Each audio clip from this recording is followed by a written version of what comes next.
મારી ચીખો જોર જોરથી નીકળી રહી હતી. અનંતે મારો હાથ મજબૂતીથી પકડ્યો હતો. તેની આંખોમાં દેશત હતી ને શ્વાસમાં દારૂની સુગંધ આવી રહી હતી. તેણે કહ્યું, શું સમજે તે તારી જાતને? નોકરાણી કે નોકરાણી બનીને રહે. તેણે જોરથી મારા બાજુમાં ઝાટકી દીધો. જાણે અમારા હોવાના કે ન હોવાનો કોઈ ફરક ન પડતો હોય. હું ભાગીને કિચનમાં છુપાઈ ગઈ. દરવાજો અંદરથી બંધ કરી દીધો અને દરવાજે અડીને બેસી ગઈ. પરસેવાથી મારું શરીર ભીંજાઈ ગયું હતું. બેબસ આંખોમાં આંસુ વહેવા લાગ્યા. પણ શું અવાજ દબાવીને રડી રહી હતી. એ જ પળે મારી આંખો સામે છત તરફ ઉઠીને દિવાલમાં તે મારી માને યાદ કરી, જે મને અનાજ છોડીને ચાલી ગઈ હતી. મેં રડતા રડતા કહ્યું, માં, તમે ક્યાં ચાલ્યા ગયા છો? તમે હોત તો હું ક્યારેય નોકરાણી ન બનત. મારા માતા પિતાનો સાચો બાળપણ જ ઉડી ગયો હતો. મોહલ્લાની એક સ્ત્રી મને પોતાની સાથે લઈને આવી હતી, કે અનાથ બાળકી છે, ઘરનું કામ કરશે. હું તેમની સાથે દેહરાદૂન આવી ગઈ હતી. એક નાનો ઓરડો મળ્યો અને 2 ટાઈમનું ભોજન. સવારની રાત સુધી કામ અને આંટીનું પણ અવસાન થઈ ગયું હતું. હું ફરી રસ્તા ઉપર આવી ગઈ. એમ સમજો કે જાણે જિંદગી મને વારંવાર ધક્કો મારીને જમીન ઉપર પછાડી દીધી હોય. પછી એક દિવસ હું બંગલામાં દરવાજા ઉપર પહોંચી, જ્યાં સખત ચહેરાવાળી એક સ્ત્રી રાગિણી મેડમે મારી હાલત જોઈ તો થોડા સમય માટે એક તીક્ષ્ણ નજરો મને ઘૂરી. પછી કહ્યું, કામ આવડે છે? મેં કહ્યું, જી આવડે છે. વાસણ, ઝાડુ, કપડાં બધું કરતા આવડે છે. તેમણે કોઈ સવાલ ન કર્યો, બસ ઈશારાથી અંદર બોલાવી. આ રીતે મારા આ ઘરમાં પલંગ પડ્યા છે. શરૂઆતમાં બધું બરાબર હતું. રાગિણી મેડમ સખત હતા, પણ પોતાના સિદ્ધાંતોને વળગી રહેતા હતા. સમયસર પગાર, સમયસર ભોજન. મને લાગ્યું કે કદાચ હવે જિંદગી થોડી સરળ થઈ જશે. પણ આ બધું એ દિવસ તૂટી ગયું હતું જ્યારે અનંતજીએ મને પહેલીવાર ઉર્વશી કહીને બોલાવી હતી. કહેવા લાગ્યા, અરે તારું નામ ઉર્વશી છે? બહુ સુંદર નામ છે અને તું પોતે પણ બહુ સુંદર છે. તેઓ એક ક્ષણ માટે રોકાયા અને પછી હસીને વાત કરવા લાગ્યા. એક દિવસ પછી તેમના શબ્દોમાં કંઈક બદલાવ જોવા મળ્યો હતો. તે પહેલાં બેદરકારીથી પસાર થઈ જતા હતા, પણ હવે રોકાવા લાગ્યા હતા. વાત કરવા લાગ્યા હતા. એ વાત જે ક્યારે તેમની પત્ની સામે થતી હતી, હવે એકાંતમાં થવા લાગી હતી. તેઓ ધીમે ધીમે મારા નજીક આવવાની કોશિશ કરી રહ્યા હતા અને હું રોજ આ જાળથી બચવાની કોશિશ કરી રહી હતી. એક દિવસ તેઓ સવારે ઓફિસ નહોતા ગયા. હું આંગણામાં ઝાડુ લગાવી રહી હતી. તેઓ આવ્યા અને કહેવા લાગ્યા, આજે કામ ન કર, મારી સાથે બેસ. હું ચૂપચાપ રહીને માથું ઝુકાવીને કહેવા લાગી, રાગિણી મેડમ નારાજ થઈ જશે. તેમણે કહ્યું છે હું તેનાથી મોટો છું. હું કહું છું ને મારી પાસે બેસ તો બેસ. તેમના શબ્દોમાં જબરજસ્તી હતી. હું પાછળ હટી ગઈ અને તેઓ હસવા લાગ્યા. કહેવા લાગ્યા કે ડરવાની જરૂર નથી, હું ખરાબ માણસ નથી. તે દિવસ પછી હું દિવસે કામ કરતી ને રાત્રે જઈને મારી માને યાદ કરતી હતી. રાગિણી મેડમે કંઈક અંદાજ આવી ગયો હતો. તેમણે મને જોતા જ પૂછ્યું, કોઈ ફરિયાદ છે? મેં ખચકાઈને કહ્યું, ના મેડમજી, પણ તેઓ સમજી ગયા હતા કે હું પરેશાન છું. સ્ત્રીનો સેન્સ ક્યારે દગો નથી દેતો. બધું પહેલાં જેવું હતું. સવારે સફાઈ, બપોરે ઝાડુ, સાંજે વાસણ. પણ એક દિવસ રાગિણી મેડમ પોતાની સહેલીને ત્યાં ગયા હતા અને આનંદ સાહેબ બંગલામાં એકલા હતા. હું હંમેશા તેમની હાજરીમાં પોતાને છુપાવીને રાખતી હતી, જાણે દિવાલ બની જાઉં ને તેઓ મને જોઈ ન શકે. સાંજનો સમય હતો. હું આંગણામાં છોડીને પાણી પાઈ રહી હતી. એક અચાનક તેમનો અવાજ આવ્યો, ઉર્વશી, અહીં આવ. એક ક્ષણ માટે હું રોકાઈ ગઈ. પછી ધીમેથી ચાલતી હોલમાં પહોંચી. મેં કહ્યું, જી સાહેબ. તેઓ સોફા ઉપર સૂતા હતા. હાથમાં સિગારેટની આંખો લાલ હતી. કહેવા લાગ્યા, એક કોફી મારા માટે લઈ આવ અને તારા માટે પણ લઈ આવજે. સાથે બેસીને પીશું. હું કિચનમાં આવી અને મારા હાથ કાંપવા લાગ્યા અને દિલમાં પ્રાર્થના કરવા લાગી કે જલ્દીથી રાગિણી મેડમ આવી જાય અથવા કોઈ મહેમાન આવી જાય. હું જલ્દીથી કોફી લઈને અંદર આવી તો તેમની નજરમાં મારા ચહેરા ઉપર ચોંટી ગઈ હતી. એ નજરો જે એક નોકરાણી પર નહીં, પણ એક શિકાર પર હોય છે. તેમણે કહ્યું કે તું ત્યાં કેમ ઊભી છે? આવીને મારી સાથે બેસને. મેં કહ્યું, ના સાહેબ, મેડમજી નારાજ થઈ જશે. તેમણે કહ્યું, મેડમજી કોણ કહેશે? અને એમ પણ હું છું ને, તારે માત્ર મારી વાત સાંભળવાની છે. મારા પગ પાછળ હટ્યા, પણ મારે તેમણે હાથ લંબાવીને મારી કાંડા પકડી દીધા. મેં કહ્યું, છોડી દો સાહેબજી. તેમણે કહ્યું, તને ખબર છે તારા જેવી છોકરી હું પહેલા મહેલમાં રાખી શકું છું? બસ એકવાર, બસ એક રાત. હું ચીસો પાડવા લાગીને કહ્યું, બસ કરો સાહેબ. પણ તેમણે મને એટલી મજબૂતીથી પકડી હતી કે હું પૂરી તાકાતથી લગાવીને પણ તે પોતાને છોડાવી શકતી ન હતી. પછી મેં તેમને બાજુ ઉપર નખ માર્યા, પગથી તેમને ધક્કો માર્યો અને ચીસો પાડી તો તેઓ પણ પાછળ હટી ગયા. હું ભાગીને કિચનમાં ગઈ, દરવાજો બંધ કર્યો અને અંદરથી સ્ટોપલર લગાવી દીધું હતું. તેઓ દરવાજા ઉપર જોર જોરથી હાથ મારી રહ્યા હતા. ઉર્વશી, દરવાજો ખોલ, નહીં તો સારું નહીં થાય. હું જમીન ઉપર બેસીને આંસુ વહાવી રહી હતી. ભગવાનને યાદ કરી રહી હતી કે તમે મારી ઇજ્જત બચાવી લીધી, બસ હવે જીવ પણ બચાવી લો. ઘણીવાર પછી જ્યારે બધું શાંત થઈ ગયું હતું, મેં ધીમેથી દરવાજો ખોલ્યો. જોયું તો તેઓ સૂઈ ચૂક્યા હતા. હું તરત જ મારા રૂમમાં આવી અને દરવાજો અંદરથી બંધ કરીને જમીન ઉપર બેસી ગઈ હતી. પણ બીજી સવારે એક નવી મુસીબત આવી ગઈ હતી. આજે હું ઝાડુ લગાવી રહી હતી કે રાગિણી મેડમ ગર્જના કરતા આવ્યા. હાથમાં એક ડબ્બો હતો. કહેવા લાગ્યા કે ક્યાં છે એ લોટેસ કે તે મારી માની નિશાની હતી. મેં હેરાન થઈને કહ્યું, મેડમજી. તેમણે કહ્યું કે માસૂમ ન બન. મેં એક લોકેટ જે મારા રૂમની કબાટમાં રાખેલું હતું. તારા સિવાય મેં ક્યારે કોઈને અંદર જવાની પરવાનગી નથી આપી. મેં કહ્યું, મેડમજી, ભગવાનની સોગંદ, મેં કંઈ પણ નથી કર્યું. તેમણે બીજી નોકરાણીને કહ્યું, એની તલાશ લે. અને તે લોકેટ જે મેં ક્યારે જોયું પણ ન હતું મારા સામાનમાંથી નીકળી આવ્યું, પણ મારા શ્વાસ અટકી ગયા હતા. હાથ કાંપવા લાગ્યા. હું જમીન ઉપર પડી ગઈને કહ્યું, આ કોઈને મારા સપનામાં રાખ્યું છે. મેડમજી, મને આના વિશે કંઈ પણ ખબર નથી. હું ચોર નથી. તેઓ ચીસ પાડવા કહેવા લાગ્યા, હું તારી બકવાસ બંધ કર. અને તે પોતાને તારા રૂમમાંથી અને કાઢ્યો છે. મારી આંખો આનંદ સાહેબ તરફ ગઈ. તેઓ ચૂપચાપ ઊભા હતા, જાણે તેમને કોઈ જ ફરક પડતો હોય. હું સમજી ગઈ હતી તેઓ મારી ઇજ્જત ન મળી હતી. તેમણે મારી જિંદગી બરબાદ કરી દીધી હતી. પોલીસ આવી પણ મારા હાથમાં હાથકડીઓ પહેરાવી દેવામાં આવી હતી. હું રડી અને ગીરગડાઈ રહી. મેડમજી આગળ રિક્વેસ્ટ કરી રહી હતી. કહ્યું, મેડમજી, મેં કંઈ નથી કર્યું. તમને ભગવાનના વાસ્તા તેમને કહ્યું કે બકવાસ બંધ કર. તારા જેવી છોકરીઓ તો હું બહુ જ સારી રીતે ઓળખું છું. ઇજ્જતની કિંમત લગાવીને આવે છે અને નકામીનો બદલો લઈને ચાલી જાય છે. લોકો તમાશો જોઈ રહ્યા હતા. હું એ જ ઉર્વશી જેણે આ ઘરમાં વર્ષો ઝાડુ પોતું કર્યું હતું. ખોટા ચોરીના આરોપમાં પોલીસવાળા વનમાં બેઠી હતી. જેલમાં પહોંચતા જ મને કોટડીમાં નાખી દેવામાં આવી હતી અને અંધારામાં દિવાલનો ટેકો લઈને હું માત્ર એક જ શબ્દ દોહરાવી રહી હતી, માં, તમે મને કેમ છોડીને ગયા? મને એ જ રાત હતી જ્યારે પહેલીવાર HFFનો લલિત વર્મા મને જાણે જોયો હતો. દરવાજો ખોલ્યો. એક ધમાકા અવાજ સાથે નવી કેદ વોર્ડને ગર્જના કરતું હતું. હું ડરોલી બેઠી હતી, જાણે જાણતી હતી કે હવે દરવાજો બંધ થઈ જશે. મારા ભાગ્ય ઉપર ડાઘ લગાવી દેશે. હું જેલની કોઠડીમાં દાખલ થઈ. કાચી ઈંટોવાળી સાંકડી જગ્યા જ્યાં પંખો પણ ધીમે ધીમે ચાલી રહ્યો હતો અને દિવાલ ઉપર ભેજ હતો. એક ખૂણામાં ચટાઈ ઉપર બે સ્ત્રી બેઠી હતી. તેના ચહેરા ઉપર વીતી ગયેલી જિંદગીની રેખાઓ હતી. આમાંથી એક મારી તરફ જોયો અને હસતી આવીને કહેવા લાગી, ચોર છો કે હત્યારા? મેં કંઈ ન કહ્યું, બસ જમીન ઉપર નજર નમાવીને બેઠી રહી. મારા આંસુ હવે અંદર જ વહેવા લાગ્યા હતા. મેં વિચાર્યું હતું કે ગરીબ પરેશાન હોય છે, અનાથોનું દુઃખ હોય છે, પણ આના જે સ્ત્રી પર આરોપ હોય છે તે તો મોતથી પણ બહેતર છે. 3 દિવસ વીતી ગયા હતા. સવાર સાંજની ગણતરીમાં મળતી રોટલીઓને આ દિવાલો સાથે ટકરાતી સિસકારો આજ મારા જિંદગીનું રૂટીન ચૂક્યું હતું. એક દિવસ તે ચાલ્યો ગયો. તેને અવાજ લગાવ્યો, ઉર્વશી. તેણે અવાજે મને ચોંકાવી દીધી હતી. મેં નજર ઊંચી કરીને એક ઊંચા કદમો માણસ વર્દીમાં જેની આંખોમાં હેરાન ગતિને ખામોશી હતી.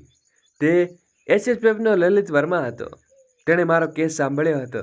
હવે તે પોતે મારી સામે ઊભો હતો અને કહ્યું, કેજી, તે કહ્યું કે તારા ઉપર ચોરીનો આરોપ છે, પણ હું તારી આંખોમાં ડર તો જોઈ રહ્યો છું. ચોરીની ચમક નહીં. મેં નજરોની ચોરી લીધી અને કહ્યું, સાહેબ, મેં કંઈ નથી કર્યું, ભગવાનની સોગંદ. તેમણે કહ્યું, સોગંદ રહેવા દે. અહીં તને જણ નિર્દોષ છે. બસ ફરક એ છે કે કોઈના નસીબમાં ઇન્સાન હોય છે, જો કોઈના નસીબમાં સબક. મેં પલટો અને જવા લાગ્યો, પણ જતાં જતાં કહેવા લાગ્યો, તારો કે શું પોતે જોઈશ. બીજા દિવસે મને ઓફિસમાં બોલાવવામાં આવી. એક નાનો ઓરડો, લાકડાનું ટેબલ અને દિવાલ ઉપર તસવીર લાગેલી હતી. તેઓ ખુરશી ઉપર બેઠા હતા. હું સામે હતી ને તેણે કહ્યું, તારું નામ ઉર્વશી છે અને તારા આરોપ પર જે લોકેટ ચોરી કર્યું છે, પણ મેં તારી ફાઇલ વાંચી છે. કોઈ જૂનો રેકોર્ડ નથી, કોઈ આરોપ નથી. તું એક ઘરેણું નોકરાણી છે, કોઈને અવસનો શિકાર બની અને પછી આરોપનો. મેં ધીમેથી કહ્યું, મેડમજી, મારી સફાઈ સાંભળવાનો સમય ન હતો. લલિત વર્મા થોડી ક્ષણો વિચાર્યું, પછી કહેવા લાગ્યો કે જો હું ચાહું તો તારી જમીન કરી શકે છે અને હું તને આ ગંદકીમાંથી કાઢી શકું છું. પણ હું ચૂપ રહી. મારા શ્વાસ થંભી ગયા હતા. આવા શબ્દો સીધો અર્થ હોય છે કે કોઈ કિંમત ચૂકવવી પડે છે. તેમણે પણ પોતાની શરત રાખી દીધી અને કહ્યું હતું, મારી એક શરત છે. ત્યારે તે માથું ઊંચું કર્યું અને દિલ ધડકન કરી રહ્યું હતું. તેમણે કહ્યું, હું તારો ફાયદો ઉઠાવવા નથી માંગતો ઉર્વશી. હું ઈચ્છું છું કે એક ઇજ્જત સાથે તેને જેલમાંથી નીકળીને તારા ચહેરા ઉપરથી છીનવાઈ ગઈ છે, જેથી હું તારી સાથે લગ્ન કરવા માંગુ છું. મને લાગ્યું જાણે સમય થંભી ગયો હોય. જેલની દિવાલો સાક્ષી બની ગઈ. હું ઉર્વશી જે જમાનાને ઠુકરાવી દીધી હતી, જેના ઉપર ચોરીનો આરોપ હતો, તે દરવાજો ગુંજી સાંભળનારું કોઈ ન હતું. તેની સાથે એક પોલીસ ઓફિસરે લગ્ન કરવાનું કહી રહ્યો હતો. મેં કહ્યું, તમે મજાક કરી રહ્યા છો. તેમણે કહ્યું, ના, બસ હું તારી અંદરની સ્ત્રીને બચાવવા માંગુ છું, કારણ કે મને લાગે છે કે તારે હજી તૂટવું ન જોઈએ. મેં નજર ઝુકાવી લીધી અને પછી મારી માં યાદ આવી. જો તે જીવતી હોત તો એ મળે આશીર્વાદ આપત. લલિત વર્મા જે એકલો માણસ હતો, જેથી આંખોમાં અવશ ન હતી, પણ મારા માટે દયા હતી. હું કોઠારીમાં પાછી ગઈ તો એક છોકરો મોનિકાને મને ઘૂરીને જોયું. મને કહેવા લાગી, શું કહેતો હતો એ ચેપનો? મેં કહ્યું, લગ્ન કરવા માંગે છે. તે પહેલાં તો ચૂપ રહી, પછી કહેવા લાગી, જો તે ઇજ્જત આપે તો પકડી લેજે આ મોકો. બહારની દુનિયા આપણા જેવી માટીમાં પણ સસ્તી સમજે છે. આખી રાતે હું જાગતી રહી હતી, વિચારતી રહી હતી કે આ માણસ મને આ ખોટી સલાહોમાંથી આઝાદ કરી શકતો હતો. શું હું તેની સાથે જિંદગી ગુજારી શકતી હતી? શું મારા નસીબમાં કોઈ શાંતિ બાકી છે? સવારે સૂરજ નીકળ્યો અને દિલમાં એક નિર્ણય કરી લીધો હતો. લલિત વર્મા સામે પહોંચીને ધીમેથી કહ્યું, જો તમે મને ઇજ્જત આપશો તો હું રાજી છું, પણ હું નોકરાણી છું અને તમે એક એચએફનો છો. તેઓ હસીને કહેવા લાગ્યા, ઇન્સાફ અને મોહબ્બત બંનેનો સંબંધ કોઈ ગદ્દાર નહીં, નિયતિથી હોય છે. હું તને પત્ની બનાવવા માંગુ છું, તમાશો નહીં. સાંજે લગ્ન થઈ ગયા અને જેલમાંથી અને કોઠારીમાંથી નહીં, મારા નસીબમાંથી. હું ઉર્વશી જ્યારે કોઈ નોકરાણી હતી, હવે કોઈ એચએફની પત્ની બની ગઈ હતી. પણ કિસ્મત આટલી સરળતાથી દયા નથી ખાતી. લગ્નની રાત્રે હું પોલીસવાળાની દુલ્હન રૂપમાં તેની સામે પલંગ ઉપર બેઠી હતી. ત્યારે મેં રાજ સામે આવ્યું, જે મારા પગ નીચેથી જમીન કાઢી દીધી હતી. મેં અંજુને પહેલી વાર દિવસે ધ્યાનથી જોઈ હતી. ત્યારે તે ધીમા અવાજે મારા નજીક આવી અને કહેવા લાગી, તું છે ને જે તેની સુંદરતા બરબાદ કરી. હું ચોંકી ગઈને મારા હાથમાં કપડાં ધોવાનો ટબ હતો. મેં તેની નજર બચાવી, જાણે તેની વાત સાંભળી શકી હોય, પણ દિલમાં કોઈ ખૂણામાં અજીત અવાજો લાગ્યો હતો. મેં તેને ઓળખી લીધી. ઉર્વશી, અંજુએ એકવાર ફરી ધીમેથી કહ્યું. પોતાની સંભાળીને ધીમેથી કહ્યું, હું તારાથી શું ઈચ્છે છે? તે હસવા લાગીને મુસ્કાન ઝેરમાં બોલેલી હતી, જાણે વર્ષોથી બળી ગયેલી રાખ નીચે કોઈ જ્વાલા હજી પણ જીવંત હોય. તે કહેવા લાગી, કંઈ નહીં, બસ તમે એકવાર જણાવવાની છે કે આ જેલ તો તું આજે પણ કાલે છોડી દઈશ, પણ સ્ત્રીના હિસ્સામાં જે જેલ હોય છે તે તો ઉંમરકેદ છે. જેણે કહ્યું, ઉર્વશી, મજબૂતી, ખામોશીને પોતા ઉપર આરોપ ઉઠાવીને જીવવું છે, આ સૌથી મોટી કેદ હોય છે. મેં તેની આંખોમાં જોયા, જેમાં ઉજળેલી વસાવતો હતી, જાણે તેમણે પોતાનું બધું ગુમાવી દીધું હોય, અથવા કોઈ બીજાનો પાપ તેને પોતાના પાપથી લાગી દીધું હોય. એમ લાગતું હતું કે મેં કહ્યું, તું મને આ બધું શા માટે કહી રહી છે? તેણે કહ્યું, કારણ કે હું જાણું છું કે તું એ જ બોજ ઉઠાવી રહી છે જે વર્ષોથી પહેલાં ઉઠાવ્યો હતો. માલિકના પતિ અનંત નજર તારા ઉપર હતી. મેં તેની વાત સાંભળીને હું દંગ રહી ગયો હતો. તેનું નામ જીવ ઉપર આવ્યું તો લાગ્યું કે કોઈને અંદર સુધી તોડી નાખી હોય. મેં કહ્યું, તને કેવી રીતે ખબર? તેણે કહ્યું, કારણ કે તારી જિંદગી પણ આવી જ હતો. હું કોઈ જમાનામાં નોકરાણી હતી, એક બીજી હવેલીમાં.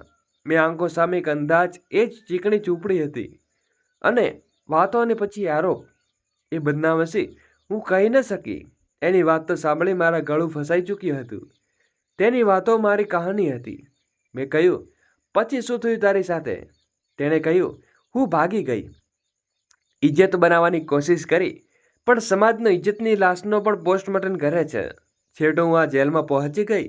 અહીં કેદ નહીં, આરોપમાં જકડાયેલી સ્ત્રીઓ છે. હું ખામોશ સુધી તેની સામે વાતો સાંભળતી રહી હતી. પછી ધીમેથી કહેવા લાગી, HFનો લલિત વર્મા, તેઓ મારી સાથે લગ્ન કરી લીધા છે અને કહે છે કે ઇજ્જત આપશે. અંજુની આંખોમાં પહેલીવાર એક ચમક આવી હતી, પણ તે જલ્દી બૂઝાઈ ગઈ હતી. તેણે કહ્યું, જો તે ખરેખર આવું કરી રહ્યો છે તો પકડી લે તેનો હાથ, પણ સાવધાન રહે છે. જો તેણે પણ તને મોહબ્બતના પડદામાં ક્યાંથી બીજા રસ્તે ધકેલી દીધી તો આ જેલની દિવાલો પણ તને બચાવી નહીં શકે. હું એ રાત આખી જાગતી રહી હતી. અંજુની વાતો મારા કાનમાં ગૂંજી રહી હતી. તેણે કહ્યું, છોકરી જો સાચું બોલે તો બેશરમ કહેવાય છે અને જો ચૂપ રહે તો મજબૂર. તું શું છે ઉર્વશી? તારે આ વાતનો ખુદ નિર્ણય કરવાનો છે. બીજા દિવસે જ્યારે લલિત વર્મા મને મળવા આવ્યા તો મેં તેની આંખોમાં પહેલીવાર પોતાને શોધવાની કોશિશ કરી રહી હતી. તેની આંખોમાં કંઈ ખોટો મતલબ ન હતો, પણ અંજુનો પડછાયો મારા મગજમાં જ હતો. હવે દરેક વાત શંકાનું ઝેર ગોળાતું હતું. તેણે કહ્યું, ઉર્વશી, હું તને નવી જિંદગી આપવા જઈ રહ્યો છું. હવે આ દિવાલ નહીં, તારું ઘર, તારું શરણ હશે. મેં હામાં માથું હલાવ્યું, પણ અંદર કોઈ અવાજ હતો જે કહી રહ્યો હતો કે અંજુ સાંભળાવજે. તે છોકરી એકવાર આરોપમાં પકડાઈ આવી છે તે ક્યારેય પૂરી આઝાદ નથી થતી. જેલમાં છેલ્લા દિવસે અંજુ મારી પાસે આવીને પહેલા એક નાનો કાગળ મારા હાથમાં આપ્યો. કહેવા લાગી કે આને ક્યારેય એકાંતમાં વાંચજે અને જો તારી જિંદગીમાં તે ન હોય તો તેનું વચન આપવામાં આવ્યું છે. યાદ રાખજે ઉર્વશી, તું એકલી નથી. મેં તે કાગળ પોતાના હૃદયમાં લગાવી દીધો હતો. આજે નહીં તો પણ કોઈ દિવસ જરૂર તેને વાંચીશ. જ્યારે જેલના દરવાજા ઉપર મારા પાછળ બંધ થયા તો દિલમાં વિચિત્ર ધડકન લાગ્યું હતું. બહાર રોશની હતી, પણ ખુલ્લું આકાશ હતું. આ આઝાદ નહોતી, બસ એક જેલમાં ટિકિટોનો પ્રયાસ હતો.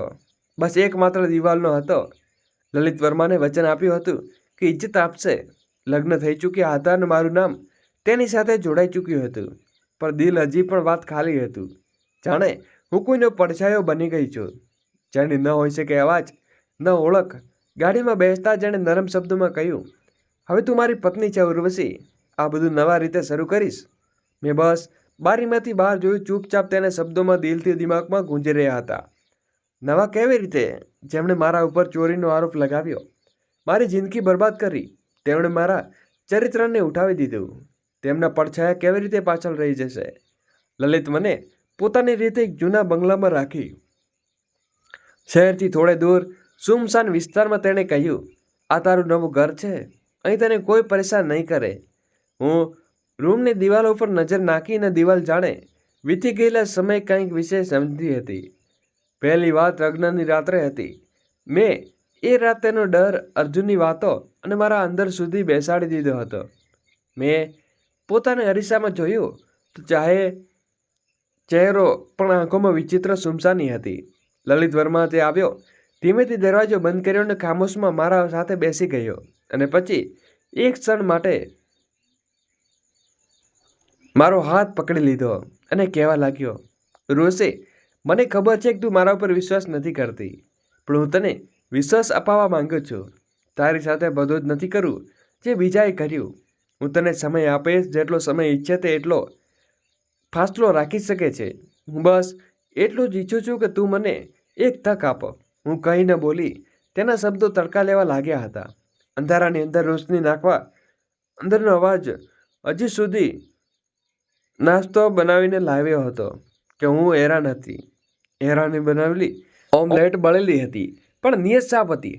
દિલ કહી રહ્યું હતું કે દઈ દઉં, પણ હોઠ ઉપર જાણે ગયેલી ખામોશી પરત અવલો નહોતી દેતી. એ દિવસો વીતી ગયા. લલિતે એકવાર પણ મારી સામે સારી રીતે સંબંધ નહોતા બનાવ્યા. હું હેરાન હતી કે જે મર્દ જે ઇશ્કમાં પાગલ થઈને જેલમાંથી નીકળે છે તે આવા કંટ્રોલ કેવી રીતે હોઈ શકે છે? અથવા તે કંઈ બીજું વિચારતી રહ્યો હતો? ત્રીજા દિવસે જ્યારે હું સવારે છોડને પાણી પાઈ રહી હતી, એક સ્ત્રી દિવાલ પહેલે પારથી ડોકિયું કરી રહી હતી. તેની ખામોશીને હેરાન ગતિ તે મને કોઈને કહી રહી હતી, આ કોણ છે? એ દિવસે પહેલી વાર મને અહેસાસ થયો કે દુનિયા ખામોશીથી તારી કહાણી વાંચી રહી હોય. લલિતે મને આઝાદ કરી, પણ આ સમજે મારી આગાહી પણ કેદ કરી અને બદલીને દીધી હતી. એક સાંજે મેં લલિતને કહ્યું કે તને શું લાગે છે, લોકો આપણને સ્વીકારી લેશે? તે લાંબા સમય સુધી ચૂપ રહ્યો. પછી કહેવા લાગ્યો, મને દુનિયાની ફિકર નથી, મને બસ તારી ફિકર છે. તું પોતાને સ્વીકારી લે, લોકો પછી કરી લેશે. આ વાત મારા દિલને સ્પર્શી ગઈ હતી. જો વીતી ગયેલા સપનાનું ઝેર શરીરમાં ન ઉમેર્યું તો મને રાત યાદ આવતી હતી જ્યારે માલિકે મારા ઉપર ઘરેણા ચોરીનો આરોપ ખોટો લગાવ્યો હતો. પોલીસ આવી હતી, મને ઘસેડીને લઈ ગઈ હતી અને આનંદ જે અસલી ગુનેગાર હતો તે હસીને મને જતા જોઈ રહ્યો હતો. જેલમાં બધું બદલાઈ ગયું હતું. ત્યાં જ અંજુ હતી જે કહેતી હતી, સ્ત્રીઓ ચૂપ રહે તો લાચાર બને છે અને જો બોલી દે તો બેશરમ. મેં બોલવાનું શીખી લીધું હતું, પણ અવાજ દબાઈ જતો હતો. લલિત એક સારો માણસ હતો જે સમજાઈ રહ્યું હતું કે મારા અંદર જે ઉર્વશી દબાયેલી હતી તે હજી પણ ડરેલી હતી. તેણે કહ્યું કે ઇજ્જત આપશે અને ખરેખર અત્યાર સુધી તેણે મને સ્પર્શ પણ નહોતો કર્યો. પણ આ શાંતિ પણ અત્યારે કોઈ તોફાન પહેલાની ખામોશી હતી. એક રાત હું છત ઉપર ચાલી હતી. અંજુને યાદ કરીને તેના આપેલા કાગળો હજી પણ મારી પાસે હતો. તેના પર માત્ર એક જ શબ્દ લખેલો હતો, જો તેણે તારી પાસે લગ્ન સિવાય કંઈ પણ માંગ્યું તો ડરીશ નહીં. ઉર્વશી વિવેક કેદ નથી. ઉર્વશી એક આગ છે જે કાગળના હૃદયને લગાવીને દીધો છે. હવે મને મારી તાકાત યાદ આવી રહી હતી. હવે મને તે વિશ્વાસ થવા લાગ્યો હતો કે કદાચ આ વખતે હું લાચાર નથી, સાક્ષી બનીને જીવવાની છું. ત્યારે છઠ્ઠો દિવસ આવ્યો. ત્યાં સુધી મારું દિલ પથ્થર જેવું સખત અને દિમાગ ઝાંખું થઈ ચૂક્યું હતું. સવારની રોશની કોઈ નવી આશાની જેમ બારીમાંથી અંદર આવી રહી હતી, પણ મારા અંદર જાણે કોઈ તાળું પડેલું હતું. રાત વીતી ચૂકી હતી, પણ મારો ડર અને બેચેની હજી પણ બાકી હતી. લગ્નની રાતે મેં મારા પોતાને સમજાવી રાખ્યું હતું કે કદાચ આ મર્દ બીજાઓથી અલગ છે, કદાચ કિસ્મતે આ વખતે મને દગો નથી આપ્યો ને. પછી બપોરે લલિત આવ્યો હતો. તેના હાથમાં લાલ રંગનો લહેંગો હતો. તેણે મારી તરફ કરતા કહ્યું, આજ રાત હું તારી સાથે દુલ્હન બનીશ, એવી જ રીતે જે દરેક પત્ની બનવા માંગે છે. તેની આંખોમાં નરમાઈ હતી, પણ કંઈક છુપાયેલું હતું, એક હલકી ચમક જે મારા દિલને ચૂંબી ચૂકી હતી. મેં કપડાં પકડી લીધા, રૂમમાં જઈને કપડાં બદલાવી દીધા. પોતાની અરીસામાં જોયું, એ ચહેરો જે કોઈને દરવાજેથી પાછો ફર્યો હતો, એ જ આંખો જે સપનાઓ મારી રાખ થઈ ચૂક્યા હતા. પણ આજે એક ક્ષણ માટે લાગ્યું કે બધું રૂટીન આવી રહ્યું હતું. અંધારી રાત, રૂમમાં ધીમી રોશની, ગુલાબની સુગંધ અને દુલ્હન બનીને બેઠી હતી. મારા કાનોમાં અંજુનો અવાજ ગુંજી રહી હતી, જિંદગીની સૌથી મોટી સજા એ હોય છે જે દગો બનીને આવે. દરવાજો ખુલ્યો. લલિત અંદર દાખલ થયો. તેના ચહેરા પર હલકી મુસ્કાન અને આંખોમાં વિચિત્ર કન્ફ્યુઝ હતું. મારી પાસે આવીને બેસી ગયો અને મારો હાથ પકડ્યો. હું ચૂપ રહી. તેણે ધીમેથી કહ્યું કે ઉર્વશી, એક વાત છે, તને પહેલાં જણાવી દઈ જોઈતી હતી, પણ હિંમત ન હતી થઈ. હવે આજની રાત કદાચ હું તને સાચું ન બોલું તો આખી જિંદગી પોતાનું માફ નહીં કરી શકું. મારા દિલને જોર જોરથી ધડકવાનું શરૂ કરી દીધું હતું. મેં કોઈ પ્રતિક્રિયા ના આપી, માત્ર ખામોશીથી બેઠી રહી. તેણે કહ્યું, હું પરણિત છું. ઉર્વશી પહેલાંથી જ આ સાંભળીને મારા કાનોમાં એવું પડ્યું જાણે કોઈને કાનોમાં નજીક બોમ્બ ફોડી દીધો હોય. દિલ જાણે ઝડપથી ધડકવા લાગ્યું. શરીર પરસેવાથી ભીંજાઈ લાગ્યું. મેં માત્ર સવાલો જ કરતા અંદાજોમાં તેની તરફ જોયું. તે કહેવા લાગ્યો, મારી પત્ની બીમાર છે. વર્ષોથી તેને મોટી બીમારી છે. હું તેને છોડી શકતો નથી. તેની ઈચ્છું છું કે તારી પત્ની લગ્ન કરી લઉં. તારી સાથે મારો એક ગુનો જોડાયેલો હતો જેને હું દિલમાં દફન કરીને જીવી રહ્યો છું. હું પાછળ હટી ગઈ. મેં કયો ગુનો?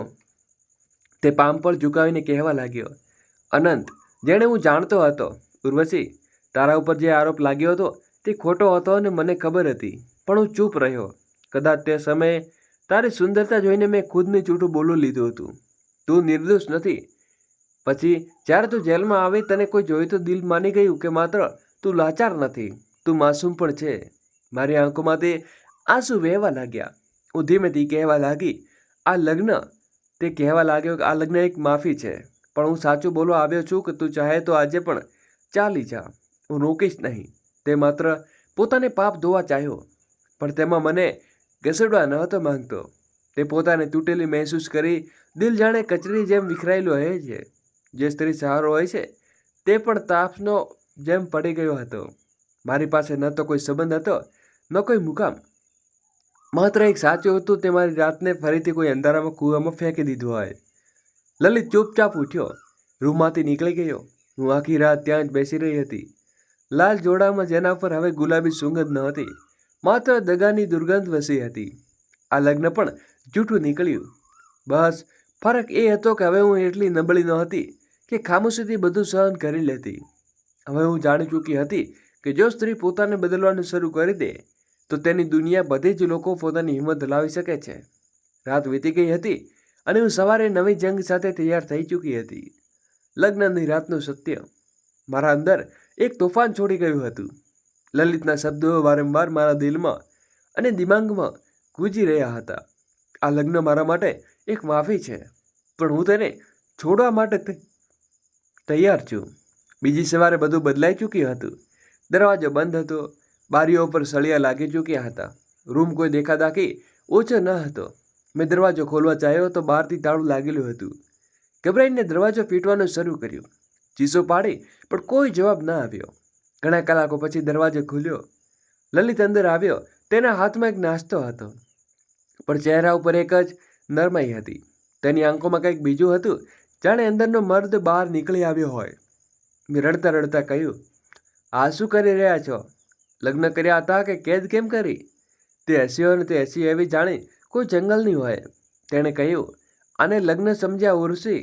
તારા જેવી છોકરીઓ માત્ર ઉપયોગ કરવા માટે હોય છે. મેં કામતા પાછળ હટવા ચાલુ કહ્યું, પણ નજીક આવ્યો અને કાનમાં કહ્યું, એક નોકરાણી થઈને તારામાં આટલી એકડ ક્યાંથી આવી? મેં તને પત્ની નહીં, કેદી બનાવી છે. તું મારા હુકમથી ગુલામ છે. તેની વાત સાંભળીને જાણે મારા શ્વાસ થંભી ગયા હતા. તે કહેવા લાગ્યો કે તારી સુંદરતાને હું બરબાદ નહીં કરવા દઉં. તને મારી સાથે પાર્ટીઓમાં લઈ જઈશ. તને મારા મિત્રો સાથે સમજવું પડશે. તું મારી પ્રોપર્ટી છે. ઉર્વશી, હું ચીખીને કહ્યું, હું ઇન્સાન છું, કોઈ તીડ નથી. તું મને આ રીતે કેદ ન કરી શકે. તેના ચહેરા ઉપર શેતાનની મુસ્કાન હતી. તેણે કહ્યું, તારી અહીંથી બહાર નહીં જાય. હું બેબસ દરવાજાને અડી રહી છે અને રડતી રહી. દરેક રાત એ જ મુકામ હતો. દરવાજાની નજીક જમીન પર બેસીને હાથ જોડીને પ્રાર્થના કરી છે, ભગવાન, મને આ જેલમાંથી કાઢી દે. કોઈ મિત્ર નહીં, કોઈ મોબાઈલ નહીં, કોઈ ન સગાવાલા. હું અનાથ હતી અને મૂળથી કપાયેલી, અને હવે એક નફરતમાં ફસાઈ ચૂકી હતી. ક્યારેક વિચારતી હતી કે અંજુ સાચું કહેતી હતી કે સ્ત્રીની સૌથી મોટી જેલ મજબૂત છે. તે જેલમાં સૌથી અંધારી કોઠારીમાં કેદ હતી. લલિત દિવસેને વર્દીમાં સારો માણસ બનતો હતો, લોકોના ઝઘડા ઉકેલતો હતો, પણ રાત્રે એક વરુ બની જતો હતો. એક દિવસ તેણે મારા રૂમમાં આવીને કહ્યું, કાલે તું મારી સાથે એક સ્પેશિયલ પાર્ટીમાં ચાલીશ. ત્યાં તમે બધા મારી સુંદર ટ્રોફી તરીકે ઓળખશે. મેં ઇનકાર કર્યો તો તેણે મારે મોં ઉપર થપ્પડ માર્યો. તે રાત મને ઊંઘ ન હતી આવી. મેં દિવાલ ઉપર માથું પછાડીને મારી ખામોશીને ચીસોમાં બદલી દીધી હતી. મને સમજાતું ન હતું કે આ કેદમાંથી કેવી રીતે નીકળવું, પણ મારા દિલમાં એક નિર્ણય જન્મ લેવા લાગ્યો હતો. હું લડીશ, જેમ પણ હોય, પણ આ કેદને સ્વીકાર નહીં કરું. હું માત્ર ઉર્વશી નહીં, એક એવી સ્ત્રી છું જે જાણે દુનિયાને બદલી દે છે. હું રૂમના ખૂણામાં બેઠી હતી. કાળી ચાદરમાં વીંટાયેલી દિવાલ ઉપર નજર જમાવીને રાતના 3 વાગ્યા હતા. દરવાજા ઉપર તાળું લાગેલું હતું અને લલિતની આપેલી ધમકીને મારા કાનમાં ગુંજી રહી હતી. તમે પત્ની બનાવી છે કે જ્યાંથી દુનિયા સામે ઇજ્જતનો ઢોંગ કરી શકું, પણ મારા માટે તું કેદીથી વધુ કંઈ નથી. તારી સુંદરતાને હું કેસ કરીશ, પાર્ટીઓમાં લઈ જઈશ અને મારે મન ભરાઈ જશે ત્યારે દરવાજેથી કાઢી મૂકીશ. મારી આત્મા કાંપી ઉઠી હતી, પણ આજની રાત કંઈક અલગ જ થવાની હતી. 3 રાતની સતત હું પ્રાર્થના કરી રહી હતી, આંસુઓ સાથે, ભગવાન કોઈ રસ્તો બતાવે. ત્યારે મને એક અવાજ આવ્યો. દરવાજા ઉપર હલકી મુસ્કાન થઈ. ઉર્વશી અવાજ જઈ જાણતો હતો. હું ઝડપથી દરવાજા પાસે ગઈ, પણ ખામોશીથી કાન લગાવીને સાંભળી રહી હતી. તેણે કહ્યું, ઉર્વશી, હું અંજુ છું. તારું દિલ ધડકી ઉઠ્યું. અંજુ, એ જેલમાં મળેલી છોકરી. એ કેવી રીતે શક્ય હતું કે અહીં મને શોધવા માટે આવી શકે? મને તે પણ લલિત જેવા માણસોના કેદખાનામાં દબાયેલા શબ્દોમાં કહ્યું, તું અહીં કેવી રીતે આવી? તેણે કહ્યું કે દરવાજો ખોલ. મેં કહ્યું, ના, માત્ર સાંભળ, મેં બધી હકીકત જાણી લીધી છે. લલિત અને અનંત માત્ર જૂના મિત્રો નથી, તેઓ ગુનેગારોની મંડીમાં સોદાગાર છે. અને તો તને છોકરીઓને ફસાવે છે અને પછી વેચી દે છે. તું આગલી હતી, પણ હું સમય પર પહોંચી ગઈ છું. તું કંઈ પણ બોલવાની સ્થિતિમાં ન હતી. તેણે કહ્યું કે જ્યારે તું જેલમાં આવી હતી ત્યારે મેં તારી આંખોમાં સચ્ચાઈ જોઈ હતી. તારા જેવી છોકરી વેચાતી નથી, તૂટી જાય છે, પણ તને બચાવવા માટે આવી છું. મેં કહ્યું, પણ તું કેવી રીતે આવી? તેણે કહ્યું, મારો પતિ એમનો સાથી હતો. મેં તેની ફાઇલોમાં તારી તસવીર જોઈ છે. તેણે છોડીને આવ્યો છું, પછી તેને છોડી નથી શકતા. હું મારી આંખોમાં વહેતા આંસુ લૂછવા લાગી, પણ કેટલાક શબ્દો ગળામાં ફસાઈ ગયા હતા. ઘણા મહિનાઓ પછી કોઈએ મારું નામ ઇજ્જતથી બોલાવ્યું હતું. તેણે કહ્યું કે દરવાજો ખોલ. મેં કહ્યું, હું દરવાજો નથી ખોલી શકતી. તેણે મને કેદ કરીને રાખી છે. તેણે કહ્યું, ઠીક છે, હું બહાર છું, તારા માટે વ્યવસ્થા કરી છું. પોલીસથી નહીં, કારણ કે તેઓ તેમની સાથે સ્ત્રીઓની એક ટીમ છે, લાચાર અને બેસાર સ્ત્રીઓ મદદ કરનારી. તારા જેવી છોકરીઓ માટે હું તને ત્યાં લઈ જઈશ. તે કાંપતી અવાજે કહ્યું. જ્યોતિ આવી ગયો તો? તેણે કહ્યું, હવે તું એકલી નથી ઉર્વશી. હું વચન આપું છું કે આ કેદ તારી છેલ્લી રાત છે. એટલામાં બહાર એક ગાડીનો અવાજ આવ્યો. અંજુ જલ્દીથી કહેવા લાગી, આવી ગયો છે, પાછળ હટી જા. તું કાલે ફરીથી આવીશ અને આ વખતે દરવાજો ખોલાવીશ. સાંકડો તોડવા માટે હું દિવાલોને અડીને બેસી ગઈ હતી. દિલ જોરથી ધડકી રહ્યું હતું. જાણે લલિત અંદર આવ્યો. તે નશામાં હતો ને તેને મને નજર ભરીને જોઈને પછી કહ્યું, આ રોતી આંખો અને આ થાકેલો અવાજ. જો ઉર્વશી, તારા જેવી છોકરીઓ બજારમાં રોનક હોય છે, અને મેં તને ઇજ્જત આપીને તે મારી સાથે શુક્રગુજાર થવાને બદલે મારા વિરુદ્ધ પડયંત્ર કરી રહી છે. મેં કોઈ જવાબ ના આપ્યો. ખામોશી તે એકમાત્ર હથિયાર હતી. તે કહ્યું, કાલે તારે મારા ખાસ મિત્રની પાર્ટીમાં જવાનું છે. ત્યાં તને ઓળખ મળશે ઉર્વશી, એ ઓળખ જેના પછી દુનિયા તેને ક્યારેય માફ નહીં કરે. તે હસવા લાગ્યો અને નશામાં લથડી રહ્યો હતો અને રૂમમાં જઈને પડી ગયો. હું પલંગમાં ખૂણામાં જઈને બેસી ગઈ હતી. અંજુનો અવાજ હજુ પણ મારા કાનમાં ગુંજી રહ્યો હતો. હું હવે એકલી નથી ઉર્વશી. મને અંજુથી આશા બંધાઈ ગઈ હતી. સવારે થવાની હતી ને કદાચ એક નવી જિંદગીની શરૂઆત પણ. અંજુ મને તેના હાથમાં એક ડાયરી લઈ હતી. અર્જુનના હાથમાં એ ડાયરી જૂની ભીની ડાયરી લીધી હતી. મારા દિલને જોર જોરથી ધડકવા લાગ્યું હતું અને કહેતી, ઉર્વશી, આ તારું સત્ય છે, તારા તબાની અસલી કહાની છે. મેં ડાયરીનું પહેલું પાનું ખોલ્યું તો મોહિત નામનું કોઈ વ્યક્તિ લખેલું હતું. કોઈ અંદર સમય પણ આ સમય લોકોમાં ભાગ હતો, પણ હવે કદાચ લાવવા માંગતો હોય. તે ડાયરી વાંચવાનું શરૂ કર્યું. મારા શ્વાસ તેજ થઈ ગયા હતા. 15 માર્ચ અનંતે આજે ફરી એક વાત દોહરાવી કે ઉર્વશી કાબૂમાં લાવવી જરૂરી છે. તે સુંદરતાને બરબાદ નથી થવા દેતા. લલિત તેમને વચન આપ્યું હતું કે જેલની મદદથી હું ઠીક થઈ જઈશ. તે કહે છે કે સ્ત્રીઓ ડર જેલમાંથી દરવાજાથી ક્યાંય નથી આવતો. મારા હાથ કાંપવા લાગ્યા. હું પાના પલટી ગઈને 17 જૂન લલિતે અનંત ખાતરી સાથે ઉર્વશીની જેલમાંથી મુક્તિ. તે પોતે લગ્ન કરશે, પણ લગ્નનો ઉદ્દેશ એકમાત્ર હશે, તેણે પોતાની મરજી મુજબ કરી શકશે. તેઓ નીલમની મહેફિલો રજૂ કરે છે, સ્પેશિયલ પાર્ટીમાં લઈ જાય છે. અનંતે હસીને કહ્યું કે એક નોકરાણીને માલિકન બનાવવાનું સપનું દેખાડી ત્યારબાદ બરબાદ દેવી આ જ અસલી હોય છે. મેં દિવાલોનો સહારો લીધો અને મારા પગ કાંપી રહ્યા હતા. તે આ જ છે, પણ તેમને મારા સામે જીવવાની બુનિયાદી સમજા હતા. લલિત વર્મા, જેમણે મારી જિંદગીનો છેલ્લો સમારોહ ચલાવી ચૂક્યા હતા. મારો સોદાગર નીકળ્યો. ડાયરીના પાના પર તસવીર હતી. એક તસવીર લલિત અને અનંત એક સાથે બેઠા હતા.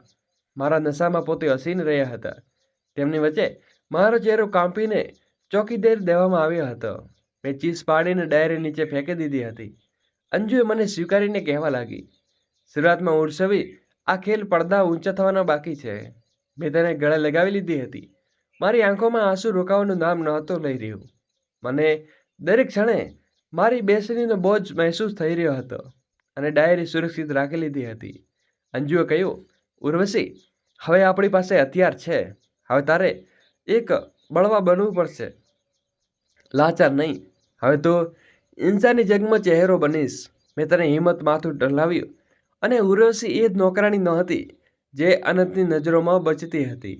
હવે હું એ સ્ત્રી બની ચૂકી હતું જેણે પોતાની 22 સાલને એટલે કે દુનિયામાં હવે બદલી નાખવાની ચહેરા ઉપરથી નકામ બેસવામાં હોય છે.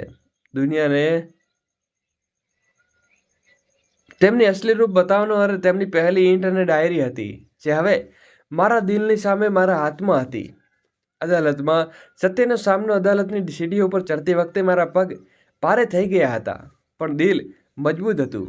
હું ઉર્વશી, જેણે ક્યારે નોકરાણી કહેવામાં આવી હતી, જેણે હવે ચોરીનો આરોપ જેના ઉપર મોકલી દેવામાં આવી હતી, જેને હવે દગાની પત્ની બનાવીને કેદ રાખવામાં આવી હતી, હવે પોતે ઇન્સાફથી જંગ લડવાની ચાલી હતી.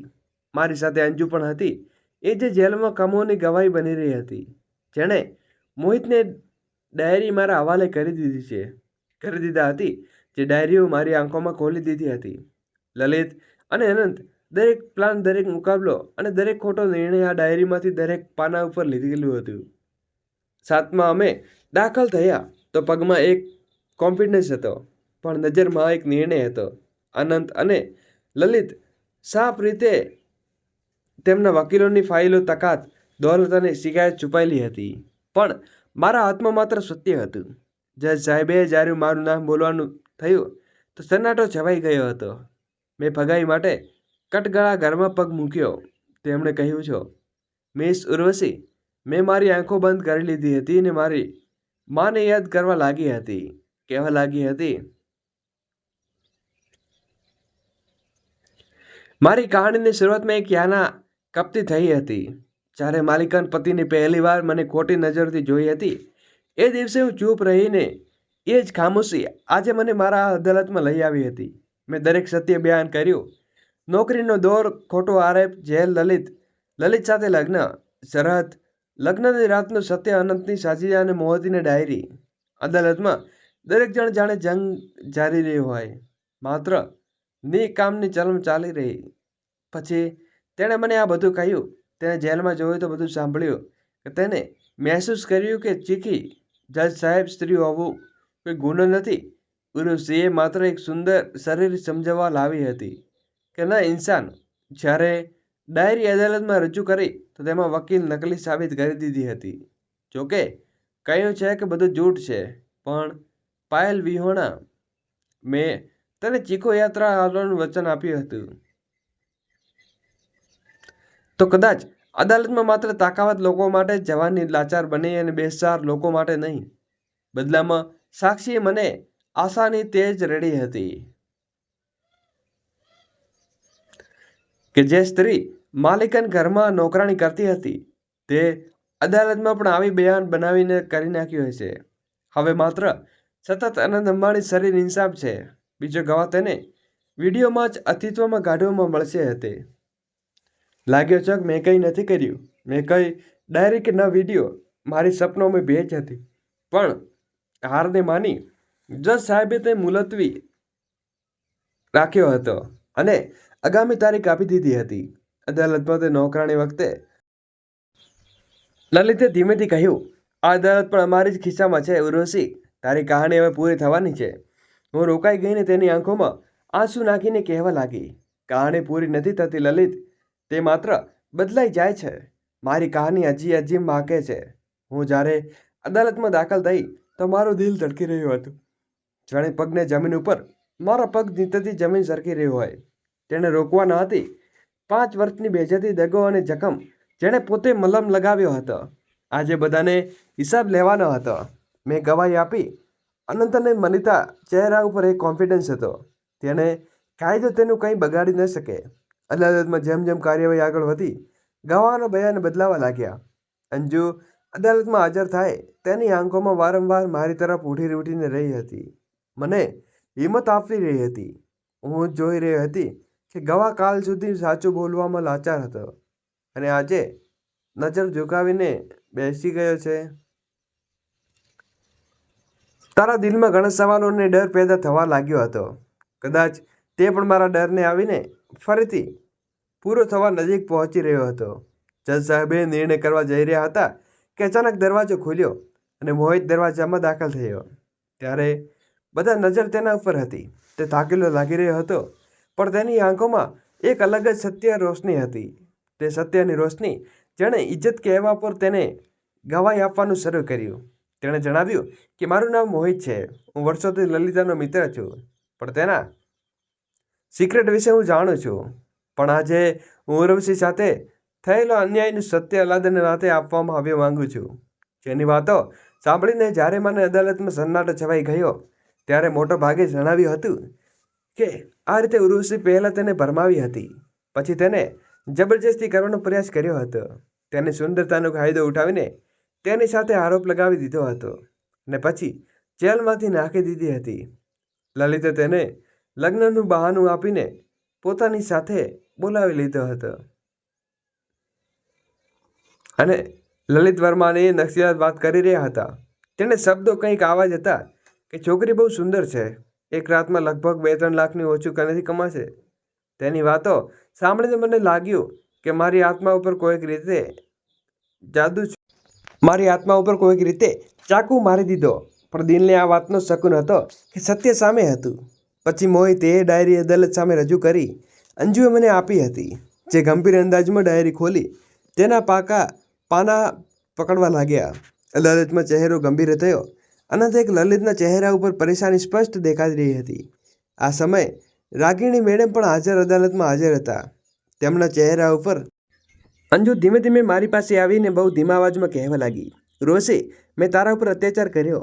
મને લાગ્યું તારા પતિને ભરમાવી રહી છે, પણ સત્ય તો એ હતું કે પોતે શિકાર હતી. મને માફ કરી દે. તેની તરફ જોયું તો આંખોમાં તે ક્યારેય નફરત હતી, હવે શરમથી ઝૂકેલી હતી. મેં કંઈ ન કહ્યું, બસ માથું ઝુકાવી લીધું. ન્યાય અને નવી સવાર સાહેબ કાર્યવાહી પૂરી કર્યા પછી નિર્ણય સંભળાવવાનો સમય લાગ્યો હતો. અદાલત બરખાસ્ત થઈ ચૂકી હતી, પણ મને લાગ્યું જાણે મારી લડાઈનો સૌથી મોટો આરોપ આજે હલ થઈ ચૂકી ગયો છે. મોહિતનો આભાર માન્યો. તે કહેવા લાગ્યો, ઉર્વશી, મેં તને વર્ષો સુધી ખામોશીમાં અત્યાચાર જોયો હતો, પણ આજે મારી જામીર જાગ્યો. કદાચ બહુ મોડેલથી પણ સચ્ચાઈ તો કોઈ તારીખે નથી હોતી. મેં દિવસે હું અદાલતમાંથી બહાર નીકળી તો આકાશમાં હલકી હલકી વાદળો પડી રહી હતી, જાણે કુદરત પણ મારી સાથે રડી રહ્યો હોય. પણ એ આંસુ હવે નબળાઈના ન હતા, હિંમતના હતા. મને વિશ્વાસ થવા લાગ્યો હતો કે સત્ય મોટું જીતે પણ જરૂર છે.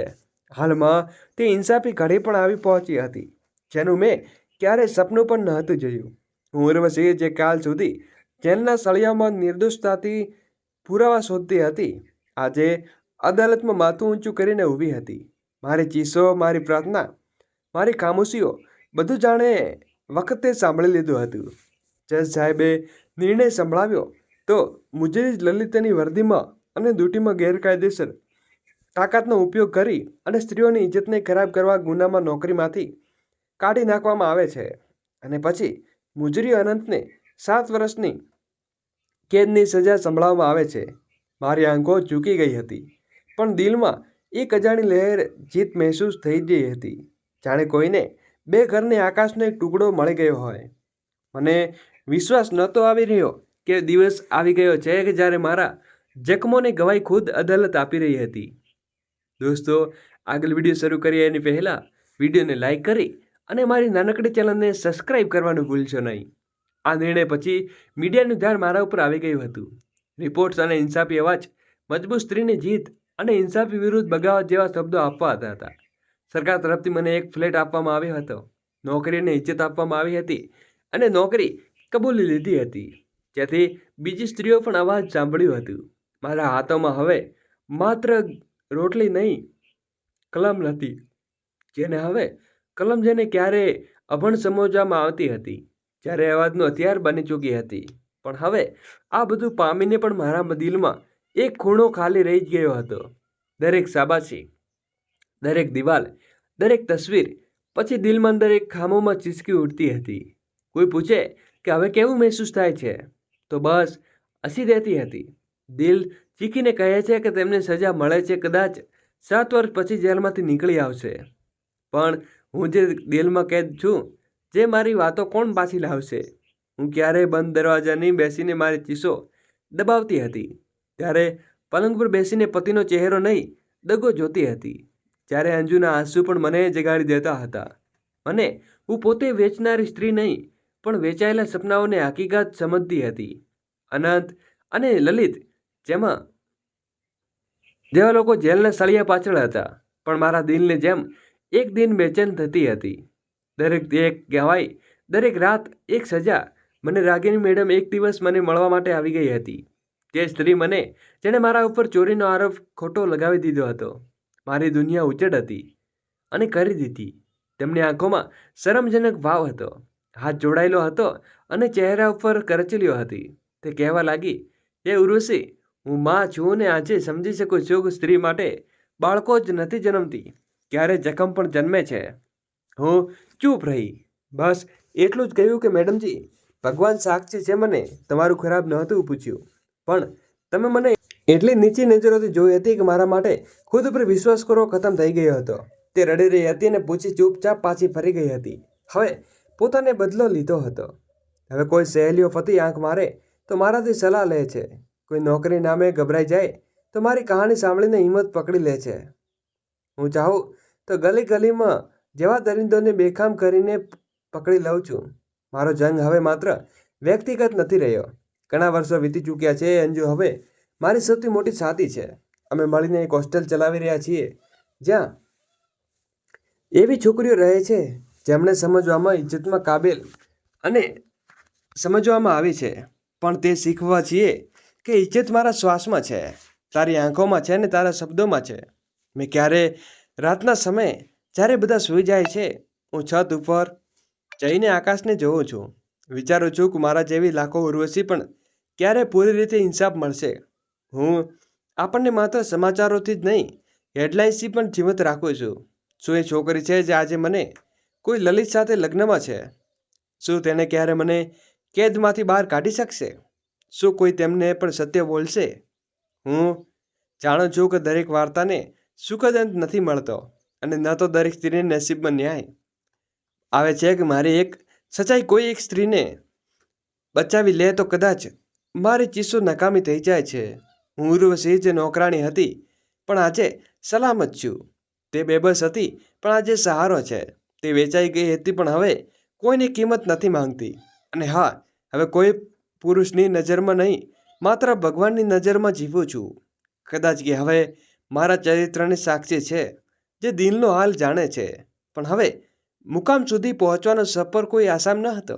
જેલમાંથી નીકળ્યા પછી મેં સૌથી પહેલાં પોતાને શોધવાની કોશિશ કરી.